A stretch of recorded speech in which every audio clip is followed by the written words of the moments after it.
Hello everyone, this is Jimmy and welcome to episode 20 of Nuclear Earth Reirradiated. As I mentioned at the end of last episode, I upgraded our second Void Ore Miner to tier 4. I also set these up with the black and green lens for thorium and uranium ore respectively, and these have been running between videos making us ore. So all that ore has been processed and turns into... We've seen this before, but just a quick refresher. Turns into the nuclear fuel that goes into these reactors, and they are actually just a little bit too slow to keep up with my reactors here. They probably get our initial reactors up to like 80-ish% uptime, but every now and then you see they're waiting for more fuel. So, in order to run our reactors at 100% uptime, we have to take our void ore miners up to tier 5. I also did put in the accuracy modifiers here, not because they help much. In fact, they probably, in practice, they only result in like 10 or 20% more of the thing you're trying to get.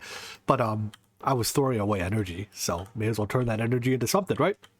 Anyways, in unrelated news, I had this brilliant idea that now that we have our ceiling, there it goes, if I melt the snow here, it doesn't come back. So I was like, well, if I just make a flamethrower, we can melt the snow. This is the most disappointing flamethrower I've ever seen. On the other hand, this flamethrower is very good at killing snowmen.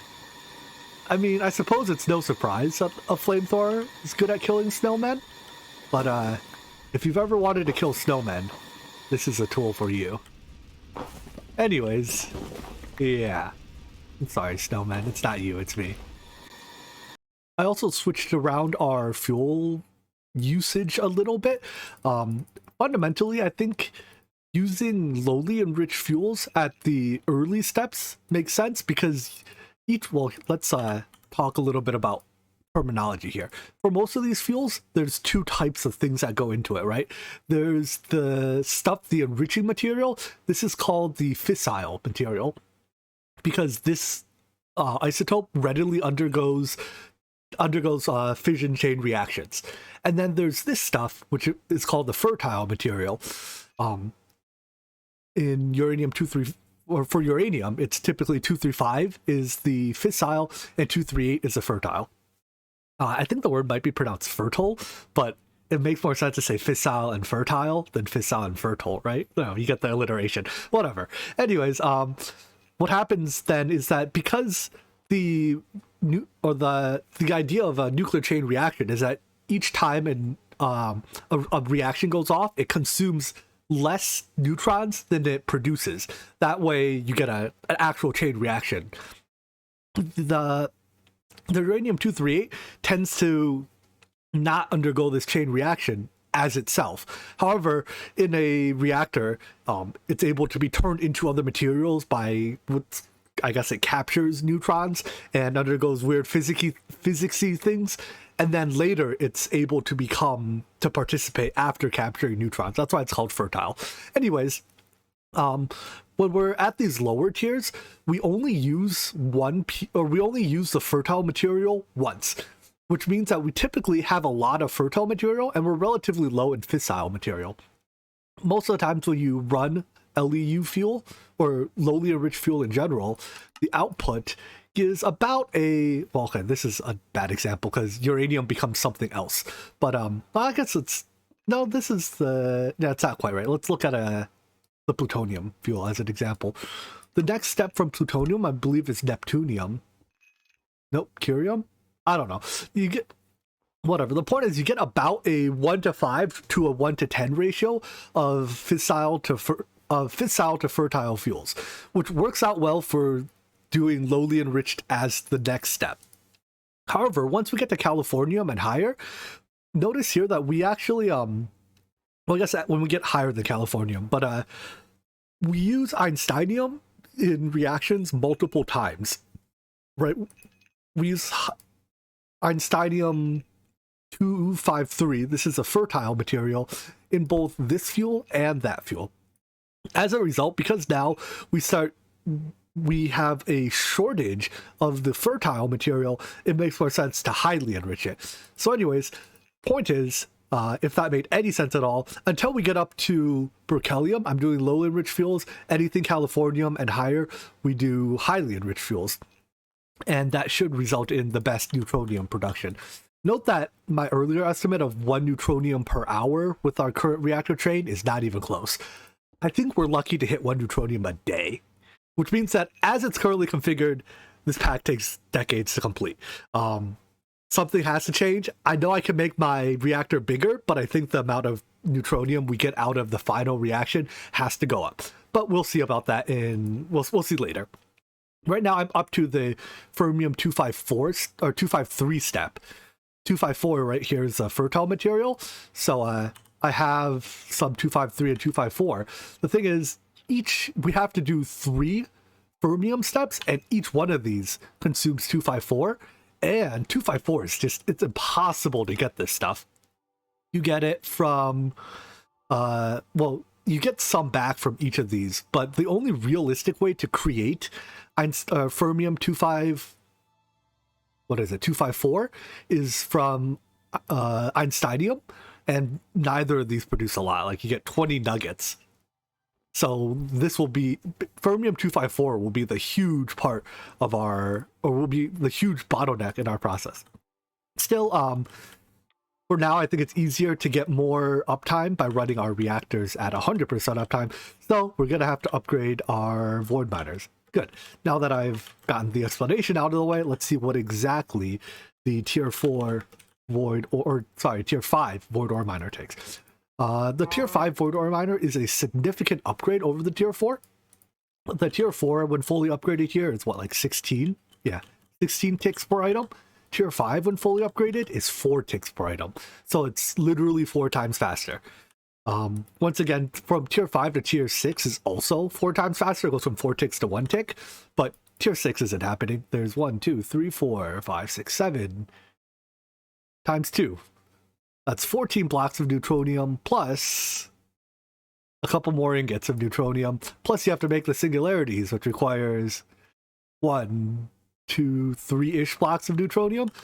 Yeah, the tier 6 void ore miner doesn't exist. Okay. So tier 5 requires the next level of Abyssal progression. Applied energistic singularities and Terrestrial. Let's pin them in that order because I want to work. Well, I guess we should pin them in the opposite order then. This, then that. All right. We'll start with the singularity because it's the easiest. Singularities are made in a matter condenser by destroying items or fluids. So I guess technically the matter condenser is a trash can in that way. If you don't put a cell here, it's literally just a trash can. The items you put in get destroyed. If you do put a or I guess it's a storage component, not even a full storage cell, you can store the energy from the stuff you put in, and then you can either turn them into matter balls, which can be used to paint your cables, or singularities. And singularities are what I want. Now, as I mentioned, it can do either fluids or items, and we have this fancy way in this pack of producing a boatload of fluid. The fluid laser can pull it can pull that number of millibuckets out of the sink each tick and jam it into the matter condenser. So yeah, you make 2 singularities per tick this way, and that's probably all the singularities we're ever going to need. All right, there's the easy one. Next is Terrestrial. I don't know why I can't left click this anymore. Like, I have to hit R to pull up the recipe. I think it's something to do with the update that lets me drag ghost items. Well, it works there. I don't know. Anyways, Terrestrial. So this is made in... There's no Terrestrial recipe? I think it's just not showing in JEI. It's made on the Terrestrial Agglomeration plate. Yeah, I guess I think you might need a JEI Botania add-on to see the recipe in JEI.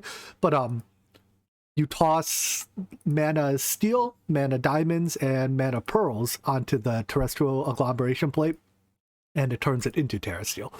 For this, we need, and half a mana pool. So we're going to need a lot more mana. Right now, our cute little thing here that's, I think it's like 16 Endo Flames, is not going to make nearly enough mana for us to be considering blocks of Terrestrial. So let's start by ramping up our mana production a lot. There's a bunch of generating flowers in this pack, and quite a few of them I would classify as viable. The Entropinium we saw in the, what was that, N series? I forget. Levitated. It when you explode TNT near it, we can turn that that explosion force into mana, and I have tons of gunpowder and tons of sand, so that's a viable choice. But we just done it, so I think we'll do a different flower this time. I've done the Kekimiras to death with this is a cake eating flower, so I think we'll do something else. How about we do a fully automated Rosa Arcana this time? So the Rosa Arcana takes experience, either in the form of literally the player, or just experience orbs on the ground, sucks them up, turns it into mana. Seems straightforward enough. So this requires runes of mana, which requires a runic altar. I think we could just make a runic altar. Oh, that's awkward. I already had a runic altar. Well, now I have two. Pretend I didn't make that one. To make runes of mana, let's see. I need 3, 4, 5 mana steel and a mana pearl. So I should have plenty. Okay. I should be able to make plenty of those. The rune of mana is probably the easiest of the tier 1 runes, so. Whole stack of mana steel. Alright, just throw it on. So 4, 5, and 1, and then take your Wand of the Forest and some living rock. When it's done blasting it with mana, oh boy, this takes a while. Can I make better? I can make the lenses, I guess. In a bit. Anyways, when this is done, roll one of those on. Done. So the rune is consumed when you use it to make the petal, or when you use it in a petal apothecary, the rune is consumed. That's opposed to when you use runes in it's not that rune. In the runic altar, they are not consumed, which is nice. I saw that it's the rune of mana not used in. I guess the rune of mana is never used in a runic altar. Weird. Okay. To actually craft the generating flower, we need to use the petal apothecary, but I'm kind of sick of filling the petal apothecary by hand. So there's a nice little gadget from Thaumcraft called the Everfull Urn that can fill it for me. And I think I've unlocked how to do it. Let's see, it's just throwing stuff into a crucible. So it's 30 aqua, 10 fabrico, 10 terra. That's 30. What? This is the fabricio, this is the aqua. And let's put a couple extra points of each of these just to be sure. Make sure the decay doesn't get us. Oh, well, that didn't work. Because my Hera didn't go in? No? What's wrong with that? Did I misremember? Gonna tell me what's in the crucible? No? I swear doesn't this tell you what's in the crucible? Alright, let's just throw everything in there. And that has to be enough, right? No. What am I doing wrong? Did I not unlock the thing? This is why I hate Thaumcraft. It doesn't say I haven't unlocked it. 30, 10, 10. Yeah, I did way more than 30, 10, 10. Alright, well, I'm making a mess here, so let's start by cleaning that up. And I guess we'll continue Thaumcraft research a little bit more. Suck it all up. Don't throw that in there. Yeah, the fact that I sucked up this much stuff, there's at least twice as much as this of each of these aspects in there. Weird. Maybe I had to hit this complete button first to unlock the recipe, because it didn't show up in the tab till now. Let's try that. Alright, 3rd time's the charm? Yeah, there we go. Okay. I guess the JEI add-on was just lying to me. If we place this anywhere near the petal apothecary, it will fill the petal apothecary.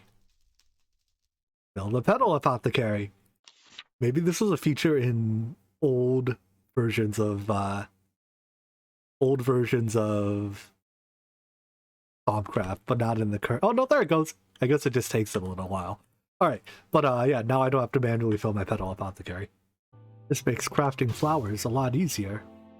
Except for the fact that it sometimes takes a stupid thing like 10 seconds to find the Petal Apothecary. Come on. There's an there we go. Empty petal. Like, sometimes it does it quickly. Alright, I think I'm back to using buckets. You are way too slow. How can you be this bad when you have one job? One job. See, that time is pretty fast. Alright, whatever. I've made my 5 Rose Arcana. So, now we can just replace these all with that. And one way they'll get EXP is literally by me standing here. When I stand here, they drain my EXP to fill their own internal buffers, and then they transfer that to the mana spreader. It seems like 5 of these run faster than 1 mana spreader can spread mana, but we can upgrade our mana spreaders later. But that requires me to be standing around them. The range is not huge. So the way to automate them is to feed them EXP orbs. And the way to automatically make EXP orbs is with the, I think it's called like XP Drain? Nope, not that one. XP Tap or something? It's a block from open blocks. The Drain takes your EXP away, so it's XP Shower, that's what it is. Yeah. So an XP Shower will turn liquid EXP into EXP orbs. When you give it both fluid XP in an form of an adjacent tank and a red sun signal, it just dumps it out. For now, actually, let's just set up like 3 mana spreaders, and then that way we can have each flower, well, every couple of flowers. Actually, we can just do 5 mana spreaders.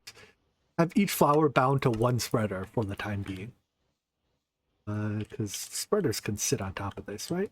Yeah. To provide the liquid XP to the system, I'm just taking the solidified experience that comes out of our mob farms, that is our root farms, melting them down in Ender Isle fluid tanks, piping all that into, I guess, I could be melting in that tank as well, but whatever. That just holds the fluid, pours it on the ground, and this makes mana relatively quickly. So that fills 1 mana pool. From there, we can do more stuff with it, but what I want to do is next set up what I call a mana battery. There's a couple ways to do it, but there's one thing in this pack that catches my eye, and that there's this mod I've never seen before called Botania Needs These Things. And I think the way that this block from it works, the mana charger, is that you can put these items in it, and they work as mana batteries, and they can charge and or discharge mana pools. I don't know if this is actually easier than the literally setting up a whole lot of mana pools as a mana battery, but I kind of want to test it out just to see how it works. And it's like super cheap. At least the beginner stuff, like the mana steel tier. They go to the higher tiers later, and these get more expensive, but if just a mana steel mana capacitor can be quite cheap and like hold a fair bit of mana, then, you know, try it out, see how it goes. So the mana charger just goes on top of a mana pool, and I believe that allows you to interact with it as an inventory. Although, it does connect to item conduits. Alright, that's a good sign so far. But I don't seem to be able to pipe into it, at least not these items. Can I throw it onto it? I can't click it on, I can't pipe it on, and I can't throw it on. Alright, I'm out of ideas. What about mana tablets? Can you interact with those? I can place that on, and I can pipe that on. And then I assume that what it does is based on what mode the mana pool is in. I click the mana pool. Nope. Mana spreaders are fat blocks. There. Oh, no. Dang it. Let me click the mana spreader. Connect. There. Wait, no, that's a spreader. I don't want it. Sorry. Let me click the mana pool. Oh my gosh, everything's a fat block. The struggle is real. If I set this mana pool to that mode, there we go. Now that's charging the tablet within. And then will it let me withdraw it before it's full? Yes, it will. To work around that, then we can just use item filters, because the MB or the charge on the thing is stored in MBT data. It has to at least be an advanced filter. But the tablets in there, it extracts only the empty ones, charges them up, puts them back in the ender chest to store it for later.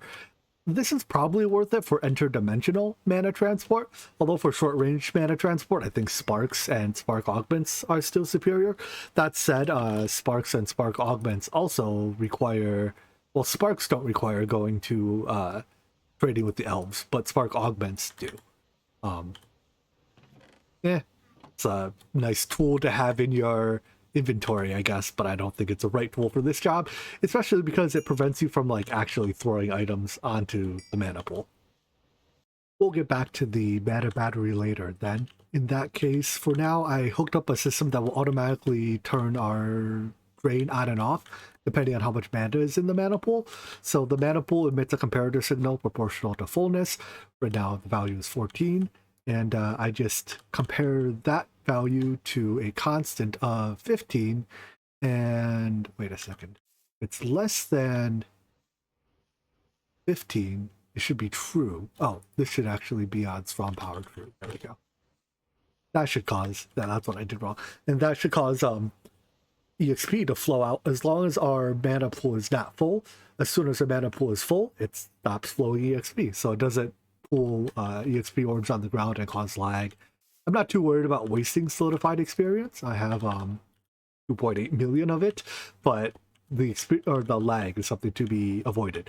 So anyways, I also put these lenses on them, potency lenses. If you're only moving mana one block, just a potency lens is the best lens you can use. It increases the amount of mana transferred in the mana burst by like 50-ish%, and it slows down the mana burst by a little bit. If you're transferring mana across a larger distance, technically you are best off using a dual lens combining potency and velocity, although I moved my runic altar a little bit further away to have like room for automation, but I'll switch it up later such that the mana spreader powering it is right up against it. For now, though, I should probably... I'll do it later. I'll stick another lens. I'll stick the velocity lens after that. Anyways, this is my Runic Ultra automation. It's very similar to systems I've done before, so I won't go too deep into the details, but the idea is that the Runic Ultra emits a comparator signal of 1 while it's accepting mana, and 2 while it's waiting for the craft to complete. So that is while it's waiting for you to put the living rock on it, and then right-click it with the Wand of the Forest. I read those mana states with comparators and then act accordingly. On a state of 1, right, this piece of redstone is powered, this one is not, then we power the vacuum chest. Well, on either state, we power the vacuum chest, which picks up the final product with living rock blacklisted, and that just puts all the ingredients or the product back into the interface to mark the craft as done. On a redstone strength of 2, we come up this way, right? So then this piece of redstone is powered, yada, yada, yada. That causes a dropper to put one piece of living rock into the open crate, which drops it. And a couple ticks later, that's 8 ticks. 8 ticks later, it activates a dispenser to activate a Wand of the Forest on the runic altar to complete the craft. Now, how to actually drop the items onto the runic altar or move the items onto the runic altar, I'm using integrated dynamics for this because I find it slightly easier to do it this way than with pure vanilla, although it's definitely doable with pure vanilla. The challenge is that if I'm just always extracting items from the chest here, right, even if I have the interface on blocking mode, it'll give us one set of items, we'll pull them out, drop them down, whatever, and then after we empty the chest out, we get the items for the next set of crafts. We have to make sure not to extract the items from the second set until the first set is done. So with that, I have some logic set up here essentially to only export items when the system is not crafting, although then we get into some weird timing race conditions because most item extraction is extremely fast, and it takes it, if I read the redstone signal here as a true-false value, there's already a 1 tick delay introduced by this repeater here, which means that I was just earlier just using item conduits and basing it off effectively the state of this piece of redstone on extract only without redstone signal, but I found that it was rather consistently the conduits were extracting faster than this piece of redstone could update. So I'm using integrated dynamics because it is the fastest to update its state based on the state of this redstone comparator. So anyways, like it can read the exact comparator value and do logic on it without introducing a 1 tick delay. So now, so far I've only patterned the Rune of Fire for experimentation purposes, but if I request a bunch of Runes of Fire, we should see the first set of items get dropped, and then it starts crafting. It blasts it with mana, and then when the mana is done blasting, it drops a living rock, hits it with a thing, completes it. That causes a vacuum chest to pick it up. That part was a little fast, but puts it back, marks the craft as done, and now there's, you know, only 8 in progress. And then it'll go through this until that craft is completely done. So all I have to do to pattern a recipe is just set that, you know, all the inputs make the outputs. It's your simple processing recipe. And I don't have to deal with getting the exact ingredients out of the ME system or any of that jazz anymore. All right, so with that, let's go ahead and pattern all of the tier 1 runes, because we need all the tier 1 runes to make the terrestrial agglomeration plate. So that's water. Let's see, fire is already done. Earth. What mushroom do I have? I have plenty of those mushrooms, right? Earth, air. So air needs feathers. We're gonna have to go grab a few chickens, probably from chicken jockeys, or whatever, zombie jockeys in that Abyssal Craft dimension. And 1, 2, and mana. Here it is. Hello, Dreadlands. 1 chicken, please. Ah, you're coming with me. Oh, I don't want you. I want your chicken. Thank you. Congratulations on being chicken number 0. All the other chickens, they'll be your clones. And that should give me feathers. Perfect. With access to feathers, we can make the runes, and then we can make the terrestrial agglomeration plate. So this is a pretty simple thing to craft. We need 1 of these, and I think it's, I always forget, 5 of those and 5 of these. What? Either lapis or living rock, we only need 4 of, but I, off the top of my head, never remember which one needs 4, which one needs 5. So we can put you, sure, right here. How about it? I think it's living rock that needs 5. It goes in this like checkerboard pattern, and I always forget what goes in the center versus what goes on the sides. But I'm pretty sure this is it. Alright, you make that thing, and then you get a piece of each of the manas. So mana pearl, mana diamond, and mana steel. But before we can actually put it on there, we need something to actually transfer the mana. For that, we'll use sparks. So sparks they're like endpoints for a mana transport system, but they don't actually move mana unless mana is requested by either end. That probably made no sense at all. Let me just make them and show you. It's easier to show than it is to tell.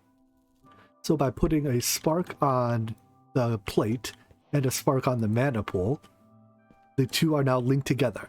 However, no mana actually flows from the plate to, or the mana pool to the plate until we start crafting on the plate. Then it requests mana and is able to pull mana to itself. You see that little, like those little swirlies go up and down a few times. And when it's done, it takes half a mana pool's worth of mana. Man, how much longer is this going to take? The sparks transfer mana a lot faster than mana spreaders can, but even then, half mana pool is a lot of mana. That makes Terrestrial. So we need a block of Terrestrial for each one of those. That's 18 total pieces. I could just craft 18 pieces like this, but it'll take a while. So instead, I think I'm going to use this first piece of Terrestrial to make the Elven Gateway. The Elven Gateway is cleverly designed to use exactly 1 Terrestrial ingot. You need 6 nuggets for the 2 pylons. I expected them to take a little longer to craft. And the other 3 pylons for the Gateway core. Or the other 3 nuggets for the Gateway core. Then you build a 3x3 nether portal type structure with the Gateway core on the bottom and just some glimmering wood glimmering living wood on the sides. It's anywhere near it, you place 2 mana pools topped by the mana pylons, and you right-click it to open it. That gives us an advancement. And I saw we had a quest complete, but I guess there's no quest rewards in the magic tab. Alas. Alright, so access to the Elven Portal then gives us access to a few new resources. Namely, I think if we look through JEI here, we can see Dreamwood, Elementium, Pixie Dust, and Dragonstone. And Elven Quartz and Elf Glass. Of these right now, I just need Pixie Dust because this is used to make Spark augments. Remember earlier when I said that Sparks can't push mana between sources without a requester? Well, this way, this can turn Sparks into different tiered Sparks, and that will have them passively sending mana between mana pools. Just throw the item through the portal and you get your new item out. We can also take our Lexica Botania and throw that through to get a bit more information in it about the more advanced parts of Botania. Alright, so now that I have the Pixie Dust, let's make a whole bunch of mana pools and a whole bunch of Sparks. A mana battery is going to consist of 25 mana pools. 25 mana pools that hold enough mana to make 50 Terrestrial ingots in one go, and that's an incredible amount of mana. From what I've seen of Botania in this pack, I suspect that this is the largest our mana battery will ever have to be. Then I'm going to put a recessive augment on the Spark on this pool. I can click it somehow. Pretty sure you can click them even while they're in another, while something else is occupying their block space. That didn't quite do what I want. No? Alright, fine. Just click the augment onto the Spark, and it'll start sending mana to all Sparks that are of normal tier. So any Spark without an augment is normal tier. And then we can put that logic cable back on. So this now is like low tier, right? Then we have the low tier feeds into the normal tier, and normal tier will feed into high tier. That is dominant Sparks. So if I get just a couple more and a couple more mana pools, we can then take mana out of our battery and feed it into any mana pool that has a dominant Spark on it. So this mana pool will now be filled by all of those. Likewise, when we craft on the Terrestrial Agglomeration plate, it'll be able to pull mana from all 25, well, every mana pool that's in range. So all 25 of those, that one, 26, 27, 28, yada, yada, yada. And each mana pool can feed mana at a given rate. That resulted extremely fast crafting with the Terrestrial Agglomeration plate. Now, how do I guess I just have to break the pylons. Oh, I never put Sparks on these. That's why I can put augments on. I'm surprised my portal hasn't closed. I thought breaking the pylons would close the portal. I guess maybe there's some amount of leeway time from when you break the portal, or maybe the portal doesn't close until you try to use mana out of it. I don't know. Either way, these mana pools will automatically get filled as well, so we don't have to worry about refilling our portal mana. And with this, we now have fully automated mana that will eventually fill up all 25 mana pools. And remember earlier when I just had a Potency Lens on this spreader, I didn't upgrade it because I knew that once we had this system, I could put the mana spreader right up against the altar, and if it's adjacent to it again, the velocity lens actually decreases the amount of mana per second that can be transported. Now to actually craft 18 pieces of Terrestrial, it's going to take a little while to charge up these mana pools. I'm a little bit curious, is the bottleneck... Yeah, it is a spreader, which means that our Rosa Arcanas can actually generate mana faster than these mana spreaders can spread it. So to fix that, let's upgrade our spreader to the next tier. That is the Elven tier mana spreader. This requires some Dreamwood and Elementium. The Elven spreader is a pretty small upgrade relative to the regular mana spreader. I think it's like 1.5 times as fast as a regular mana spreader, but that does seem to make up the difference, at least for some of these. Maybe now my bottleneck is how fast I'm dropping EXP. I don't know. Either way, we're making mana faster. That's really what matters. Producing Terrestrial, I don't think we need it in such high quantities that we have to fully passively produce it. So I'm happy to just batch craft it. What I'm going to do is set up 3 droppers pointing into a hopper, pointing into a open crate, so that each time these droppers receive a redstone signal, they will send 1 item into the open crate, which will drop it down, cause it to craft. So if I flip this lever, I guess if I turn that lever off, I have it set to every 10 seconds. So I should drop something pretty soon. I guess a stack is probably a bit much too. Well, here we go. It's okay. There we go. And then if I have enough mana, it'll craft within 10 seconds. You do have to be careful not to drop a second set of items until the first one is done. Yeah, and when it's crafted, I have this vacuum chest set to pick it up, but if I'm nearby, I think the vacuum chest pulls it just out of range of the Solgania to the point where I can steal it. That's all right.